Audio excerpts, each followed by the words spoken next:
तो राधे राधे, जय श्री कृष्णा। कैसे हो? आशा करते हैं सब अच्छे ही होंगे और बढ़िया ही होंगे, और भगवान से प्रार्थना करते हैं जहाँ पर भी हमारे प्रिय मित्र रहे, कुशल पूर्वक रहे, आनंद पूर्वक रहे। तो मेरी प्यारी बहनों और भाइयों, आज हम है जो बहुत ही एक अच्छे से टॉपिक पे बात करने वाले हैं, और आप लोगों के लिए बहुत ही ज़बरदस्त होने वाला है। लेकिन प्रिय मित्रों और मेरी बहनों और भाइयों, हम सबसे पहले यही बता देते हैं कि जो भी मेरा भाई बहन मेरे चैनल पे नया आया है, तो जिसने भी मेरे चैनल को सब्सक्राइब नहीं किया है, तो प्लीज़ मेरे चैनल को है आप सब्सक्राइब कर लीजिएगा, ताकि जब भी मैं वीडियो डालूँ नोटिफिकेशन आपके पास सबसे पहले पहुंच जाए और मेरी जानकारी आप तक पहुंचे, और आप है उस जानकारी का है जो फ़ायदा उठा सको। तो मेरी प्रिय प्यारी बहनों भाइयों, आपको है शायद इस बातों का पता नहीं है, और पता है उनके लिए बहुत बहुत धन्यवाद। और जिस भाई और बहन को नहीं पता है, तो वह है जो आज इस वीडियो के माध्यम से है जो जान ले, और वीडियो को पूरा देखना, लास्ट तक देखना, और लास्ट में आप कमेंट में ज़रूर बताना कि मेरी बताई जानकारी आपको कैसी लगी, और क्या कौन कौन ये गलती करता है ये भी मुझे ज़रूर बताना, है ना। और आजकल है जो मंद बुद्धि है, बच्चों की है, आप लोगों की भी है, महिलाओं को भी है, पुरुषों को भी है, क्यों है, कैसे है, जानेंगे इस बारे में आज। मेरी बहनों और भाइयों, आज हम जानते हैं कि मासिक धर्म के समय है जो पति पत्नी को है जो संभोग क्यों नहीं करना चाहिए।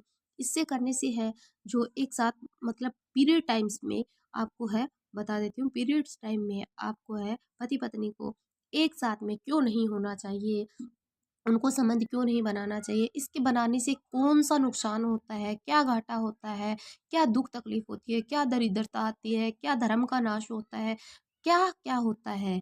और मासिक धर्म के समय रसोई घर में है जो क्यों नहीं जाना चाहिए, इससे क्या हानि होती है ना? और इससे क्या नुकसान होता है अपने को, क्या अपनी, मतलब घर की है जो लक्ष्मी में कमी आती है, या फिर जो अपने कारोबार में आती है, कमी आती है, या फिर अपने शरीर पे है जो तकलीफ़ें बढ़ती है, या फिर क्या होता है इन चीज़ों के बारे में कि मासिक धर्म में ये गलतियाँ करने से।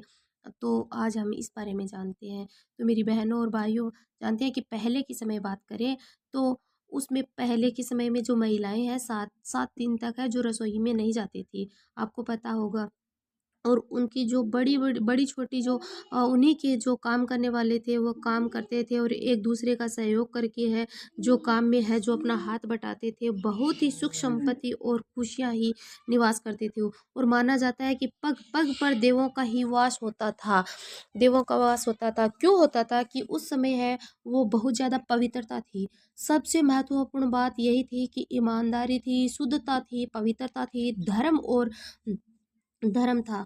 और वह क्या था कि मासिक धर्म के समय हमें है जो पति पत्नी है जो एक दूसरे को देखा भी नहीं करते थे। इन सब बातों का है उनको अच्छे से पता था कि अगर मासिक धर्म के समय पति पत्नी एक जगह होंगे, संभोग करेंगे, तो क्या नुकसान होगा, क्या नहीं होगा। तो मैं वो आपको लास्ट में पूरा बताऊंगी, इसके करने से क्या क्या है जो नुकसान होता है, क्या क्या है जो घाटा होता है, इन सब के बारे में हम है जो जानते हैं। लेकिन आप वीडियो को पूरा देखना। अब आप कहोगे कि पहले के समय में तो है आपस में बहुत ही प्यार था, बहुत ही आपस में प्रेम था, तो आजकल तो वह है प्यार ही नहीं है, प्रेम ही नहीं है, अकेले ही होते हैं। तो मेरी बहनों भाइयों, अकेले होते हैं तो क्या फल फ्रूट ही खा करके हम है जो अपना काम निकाल लेते हैं 3 दिन के लिए। लेकिन है खाना मंगवा कर हम है खा लेते हैं।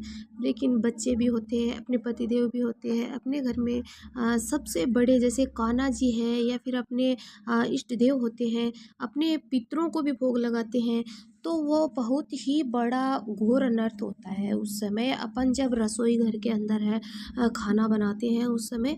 तो तो इसलिए है जो अपने, या तो अपने पतिदेव जी को है भाई बोलो कि वो खाना बनाए, या फिर है जैसे आप भगवान जी का भोग है वो बाहर से लेके आते हो, जैसे मिश्री मेवे का भोग लेके आते हैं, तो वो अपने पतिदेव जी से। इन स्थिति में ये खाना खाते हैं, हम किचन में खाना बनाते हैं, और अपने बच्चे और अपने पतिदेव, और जैसे ये खाना खाते हैं तो उसकी बुद्धि पर है जो बहुत असर पड़ता है, और बुद्धि भ्रष्ट हो जाती है। वो भोजन खाने से आजकल सबकी मंद बुद्धि होती है, इसीलिए वही भोजन खाते हैं, इसीलिए सबकी है जो मंद बुद्धि हो रही है। पहले के समय में देखा जाए तो ये बिल्कुल भी नहीं होता था, इसलिए सबकी बुद्धि भी बहुत अच्छी थी और उन लोगों को बहुत ही ज्ञान की जो थी वो प्राप्ति थी, वो बहुत उनके पास ज्ञान था और उनके मतलब देव माना जाता है कि पग पग पे देव थे वो उस टाइम। तो ये सब उसी के कारण था। तो ये है कि बुद्धि खाना खराब खाएंगे तो बुद्धि भी खराब होगी, यही माना जाता है। इसलिए मन अच्छा रखो, खाना अच्छा खाओ। इसलिए अपनी रसोई घर का है जो तथा उनमें है रखी वस्तु को है जो पवित्रता से रखो, शुद्धता से रखो, तो आपका मन भी शुद्ध होगा, पवित्र होगा और आपकी बुद्धि भी है जो पवित्र होगी। भीष्म पिता जब बाणों की सैया पर लेटे थे तब द्रौपदी ने पूछा था कि पितामह ने कहा, पांडवों को उपदेश दिया, बुरा मत कहना किसी के साथ और बुरा मत देखना, किसी को बुरा मत कहना और किसी के साथ बुरा मत होने देना। द्रौपदी ने कहा कि जब मेरी साड़ी खींच रही थी तब आप कहाँ थे? पितामह ने कहा, मैंने दुष्ट दुर्योधन का अन्न खाया था, यह महाभारत में लिखा है। मित्रों, पितामह ने कहा, द्रौपदी में दुष्ट दुर्योधन का है जो अन्न खाया था, इसलिए मेरी है जो बुद्धि है दूषित हो गई थी। और अब बाणों की सैया पर जे लेटने से अब जब एक एक बूंद है जो रक्त की जमीन के ऊपर है जो गिर जाने से मेरी बुद्धि है जो पवित्र हो गई है, इसके कारण मैं जो तेरे पतियों को है जो उपदेश कर रहा हूँ कि बुरा मत करना, बुरा मत देखना। तो मित्रों, जब पितामह पर दुष्ट भोजन का है जो असर पड़ सकता है तो आप पर क्यों नहीं पड़ सकता है? ये बताओ आप पर भी तो यही प्रभाव है जो पड़ सकता है। और आपकी जो आजकल के बच्चों की आपकी जो मंद बुद्धि है इसीलिए है, जो इसी गलती की वजह से है, जो बुद्धि है जो ये मंद बुद्धि हो गई है, बुद्धि भ्रष्ट हो गई है। आप मानो या फिर ना मानो, ये जो आजकल हो रहा है ये हर घर में ही हो रहा है और इसी कारण से है जो ये बुद्धि है जो एकदम से मंद हो गई है। इसी के कारण है जो लड़की है, लड़कियां हैं, बड़े हैं, बुजुर्ग हैं, छोटे हैं, ये सभी है जो इस बुद्धि के कारण ही है जो ये गलत कार्य कर रहे हैं। या फिर सुना जाता है कि वहाँ लड़की के साथ ऐसा हो गया, उसने उसको पकड़ लिया, उसने वो माँ के साथ भाग गया, वो बहन के साथ में भाग गया। तो ये सब क्यों होता है? इसी बुद्धि के कारण हो रहा है। और उस समय जब महिलाएं खाना बनाती है, जब खाना बनाती है पीरियड टाइम के अंदर है जो खाना बनाती है, या फिर उस समय है जो व्यक्ति है संभोग करता है, तो उस समय है उनकी बुद्धियां है जो भ्रष्ट हो जाती है। और इसीलिए आपको है ये काम मत करना। और ये बताएंगे हम मेरे मित्रों, पूरा का पूरा बताएंगे, आगे तक वीडियो लास्ट देखना। लास्ट में आपको जो बताएंगे वो बात आपके लिए बहुत ही जान फायदेमंद होने वाली है और जान करके आपके होश उड़ जाएंगे। इसलिए साध्वी लोग किसी के जो हाथ का है वो खाना नहीं खाते हैं, किसी का भी छुआ हुआ नहीं खाते हैं। वो साध्वी लोग बनाकर ही खाना खाते हैं, क्योंकि उनका काम हम लोगों को है जैसे बुद्धि देने का काम होता है। और बुद्धि अगर खराब हो जाए तो सोचो क्या होगा। अगर वो खाएंगे और उनकी बुद्धि से अगर खराब हो जाए तो वो सोचो फिर अपने को क्या बताएंगे, वो खराब ही बुद्धि अपने को फिर देंगे।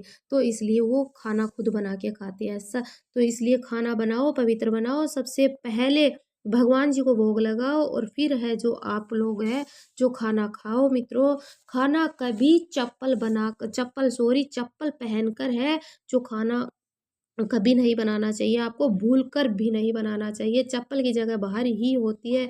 अब आप सोचोगे कि सर्दी हो गई, ठंड हो गई तो कुछ बिछा लो, आप आसन वगैरह लगा लो नीचे पैरों के, तो इससे पर आपको पैर स्पर्श जमीन से होना चाहिए। जमीन का अर्थ है, धरती माता का अर्थ है आपके अंदर होगा तो वो खाना बहुत ही अच्छा होगा, पौष्टिक होगा, तंदुरुस्त होगा और उससे आपकी बुद्धि है वो बहुत ही अच्छी होगी।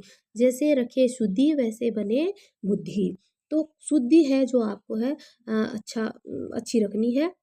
लघु शंखा जाओ, फिर 4 बार कुल्ला करो। आप लघु शंखा जाने के बाद में 4 बार कुल्ला करना है और हाथ और पाँव धोने हैं और चा वो आधी आधा शरीर अपने को धोना है, जब ही आप में है जो शुद्धि आएगी। मित्रों, सोच करने के बाद आप है जो क्या करते हो? शौच करने के बाद आपको नहाना चाहिए। आप नहीं नहाते हो ना, नहाना चाहिए आपको। हो सके तब तक आपको शुद्धि के लिए नहाना चाहिए। जो लोग पूजा पाठ करते हैं या फिर पूजा पाठ नहीं करते हो, तो आपको शौच के बाद में कुल्ले करने चाहिए आपको पानी से, और आपको है जो हाथ पैर है जो अच्छे से आपको है धोना चाहिए। तो मित्रों, ये काम तो आपको ज़रूर करना चाहिए। नाभि से नीचे-नीचे का शरीर आपको कप चाहे कपड़ा गीला करके ही आप पोंछ लो उसको, लेकिन आपको पानी से है जो टच करना होगा ये। ये बात आप ध्यान में बैठा लेना, तभी आपकी शुद्धि होगी। और अगर शुद्धि नहीं है तो पूरी बुद्धि आपकी भ्रष्ट होगी और आपके किए कराए सारे काम हैं जो भ्रष्ट होंगे। कपड़े चेंज करो, कपड़े चेंज करना ही होगा, नहीं तो कपड़े ज़रूर गीला करो आप थोड़ा, तो उससे आपको है जो कपड़े वस्त्र है जो आपके शुद्ध हो जाएँगे। वरना तो आप है जो अशुद्ध ही रहोगे, आप शुद्ध नहीं होगे। मेरी बहनों, आपके हाथ का पानी, बहनों और भाइयों, आपके हाथ का पानी भी है जो कोई साध्वी लोग पिएगा तो वो उनका भी है जो धर्म भ्रष्ट होगा। तो ये बताते हैं हम। मित्रों, आपको है जो जो एक इम्पोर्टेंट बात है वो मैं बाद में बताऊँगी। इससे पहले मैं बताती हूँ कि पति पति ही पति ही ब्रह्मा, पति ही विष्णु, पति ही नर्मदा धार। जिस नारी ने पति को पाया उसकी नया पार। सुना है पति बिना है संसार। पति बिना सुना संसार है। मेरी बहनों, पति को पालोगे तो सब कुछ ही है। पति है ब्रह्मा, पति है विष्णु, पति ही नर्मदा धार है, और पति के बगैर तो कुछ भी नहीं, ये संसार ही सोना है। तो आज से ही अपनी बुद्धि को है सुधार लो। मित्रों, प्यारी भाई बहनों, जिससे भी आपका भला होता है वो आप भला करो, आपके बच्चों का भला करो, पूरे संसार का भला करो। माता-पिता से ही सारी बुद्धि बच्चों को है जो आती है। ये तो माना ही जाता है कि माता-पिता से ही सारी बुद्धि है जो मिलती है। अगर आपकी बुद्धि है जो भ्रष्ट होगी तो आपके बच्चों की बुद्धि है जो भ्रष्ट होने में कोई समय नहीं लगेगा, तो उसकी बुद्धि ऑटोमेटिक ही भ्रष्ट ही हो जाएगी, और जैसी आपकी बुद्धि होगी वैसी ही होगी। इसलिए अच्छा खाओ, अच्छा बनाओ और अच्छा सिखाओ बच्चों को, गुणवान होंगे और नाम कमाएंगे आपका। और वरना तो गलत बुद्धि का गलत ही नतीजा होगा, पूरा चरित्र ही गलत होगा। माना जाता है कि अगर चरित्र गलत होगा तो पूरा ही वो बच्चे के अंदर सारी पूरी की पूरी जो विधियाँ हैं, कुछ भी उसने सीखा है उनका चरित्र गलत ही होगा। वो गलत-गलत हरकतें करेगा, वो सब कुछ गलत करेगा। जैसे आज वो उसने है जो वहाँ किसी को छेड़ दिया, या फिर उस माता बहनों पे किसी पे गलत नज़रें डाल दी, या फिर वो कहाँ से चोरी करके लेके आ गया, या फिर कोई जुआ खेल रहा है, या फिर वो है जो किसी के साथ में भाग गया, या फिर शराब पी रहा है, या फिर भांग धतूरा खा रहा है, तो उस पे वो सारा है जो गलत ही असर है जो होगा। इसलिए है तो उनको अच्छा-अच्छा ही सिखाओ। और आप मेरी बहनों, मैंने बताया है कि रसोई घर के अंदर है, आप जब भी आपको टाइम हो, तो आप पीरियड्स टाइम हो, तो आप है जो उस टाइम खाना है 3 दिन तक किचन के अंदर मत जाना और खाना मत बनाना, चाहे आप कुछ भी करो। वरना आप खाना बच्चों को और अपने पतिदेव को बना के बिल्कुल भी मत देना। किचन में जाना ही मत, वरना तो उसकी बुद्धि पे है बहुत ज़्यादा है जो असर पड़ेगा, उनकी बुद्धि भ्रष्ट ही रहेगी। और मेरी बहनों से और भाइयों से ये मैं और रिक्वेस्ट करती हूँ कि मासिक धर्म के अंदर है जो 3 दिन तक आप पत्नी के साथ में संभोग बिल्कुल भी नहीं बना सकते हो, तो नहीं बना सकते हो। मैं बताऊँगी आपको कि उसमें उस समय क्या-क्या रूप होते हैं, तो आपको भी वो रूप है झेलने पड़ सकते हैं। उन पीड़ाओं से है जो आपको सहना पड़ सकता है, दौड़ना पड़ सकता है, गुज़रना पड़ सकता है। तो आप प्लीज़ कृपा करके है जो मेरी बहनों, भाइयों, 3 दिन तक महिलाओं को मासिक धर्म होते हैं, उस समय आप महिलाओं के पास है जो ना ही जाओ तो बहुत अच्छा है, वो समय आपके लिए नहीं होता है। और आप इन नियमों का पालन अवश्य करना, और बहनों की है जो मदद ज़रूर करना घर के कार्य में। इससे बहुत अच्छा आपका भी भला होगा और आपकी बीवियों का, बच्चों का भी भला होगा और पूरे संसार का भला होगा। बच्चे चरित्र वाले अगर होने चाहिए, बच्चे चरित्र वाले आपको चाहिए, चरित्रहीन चाहिए आपको, तो अच्छे चरित्र वाले बच्चे चाहिए आपको, तो आपको है अपने बच्चों को अच्छी-अच्छी शिक्षा देनी होगी, अच्छे-अच्छे ही खाना खिलाना होगा और उस समय आपको खाना बना के बिल्कुल भी नहीं देना होगा। और कहते हैं कि जैसे राम और रावण को देखो, आप एग्ज़ाम्पल देते हैं कि राम और रावण को देखना इस बारे में कि राम क्या था, आपको बच्चे जैसे चरित्र वाले चाहिए या फिर पैसों वाले चाहिए, तो पैसों वाला ज़रूरी नहीं होता है अपने लिए, पैसों वाला ज़रूरी नहीं होता है। अगर चरित्र अच्छा होगा, तो पैसे अपने आप है जो उनके पास आ जाएँगे। जैसे राम और रावण थे, तो राम क्या थे? चरित्र वाले थे। राम के पास पैसे नहीं थे, राम चरित्र वाले थे और रावण के पास क्या था? पैसों का घमंड था ना? आपको पता है रावण के पास पैसों का घमंड था। तो चरित्र वाला राम था, तो रावण की आज चरित्र वाला राम था, तो राम की आज पूजा होती है और पैसे वाला रावण था, जो चरित्रहीन था, रावण था, तो उनकी आज पुतले जलते हैं।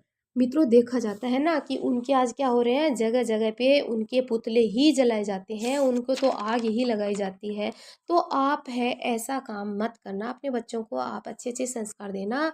और मेरी बहनों से एक रिक्वेस्ट मैंने कर दी है कि उस समय अपने बच्चों को और पतिदेव को खाना बिल्कुल भी बना के ना दें और भगवान जी को भोग अपने पतिदेव ही लगाएंगे। वो बाहर से माखन मेवा मिश्री जो भी ला करके है लगा सकते हैं, उस घर में अच्छा होगा। अब मैं मेरी बहनों और भाइयों बताती हूँ कि जब पत्नी है जो 3 दिन का समय उनका होता है, तो पहला दिन होता मासिक धर्म का होता है, तो पहला दिन होता है उनका चंडालनी का रूप होता है। तो उस समय वह चंडी का रूप में होता है, तो वह क्रोधित होती है, गुस्से में होती है, तो उस समय उसको बहुत पीड़ा वाला होता है। अगर वो उस रूप में उसे कोई जो वो खाना बना के देती है, तो वो जो खाना खाता है, वो उसी के रूप में हो जाता है, एकदम से उसी रूप में। तो वो खाना उनके लिए काम का नहीं होता है। और जो दूसरा दिन होता है ब्रह्मधा उसका दूसरा रूप होता है, तो ब्रह्मदादिनी होता है, जो ब्रह्म हत्या करने वाला है, जो होता है ब्रह्म हत्या वाला रूप होता है। और तीसरा जो होता है, जो रजका रजका यानी कपड़े धोने वाली का रूप होता है और चौथा दिन है वो शुद्ध होती है। तो इसलिए जो चौथा दिन होता है वो महिलाओं को किचन में जाने के लिए और अपने पतिदेव के लिए वो दिन सही होता है, चौथा दिन होता है। और 5वें दिन आप 5 दिन हो जाए तब जाके आप है मंदिर और पूजा पाठों में है जो आप कर सकते हो। छठे दिन 5 दिन तक नहीं करना, छठे दिन आप कर सकते हो और 4 दिन चौथा दिन पतिदेव के और उनके लिए होता है खाना बनाने के लिए। तो मेरी बहनों भाइयों, आपको मेरी जानकारी कैसी लगी? अगली जानकारी में मिलते हैं, तब तक के लिए राधे राधे, जय श्री कृष्णा।